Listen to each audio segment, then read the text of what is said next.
En d'autres termes, umuntu adakijijwe ntibishoboka yuko azozuka pour rencontrer le Seigneur.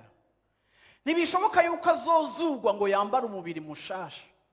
Icyo ndiko ndashaka kubereka hano hantu, ndiko ndashaka kubereka yuko mpwemu w'Imana ni indispensable, ntashobora gukugwaho, arakenewe.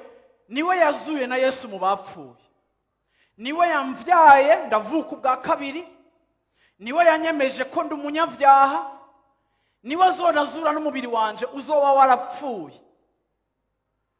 Nukuvuga ngo mpwemu yera ari muri byose bigize ubuzima bwacu bw'impwemu. Umukristo yibagira uruhara rwa mpwemu yera mu buzima bwiwe, aba umukristo wagoyigoyi, agowe, akubititse, atatemonyaje afise, ata victoire afise, kandi mu bihe vyiwe bibi adashobora guhagarara kuko adafise kwibuka yuko hariho za nkomezi zigira gute zidushoboza.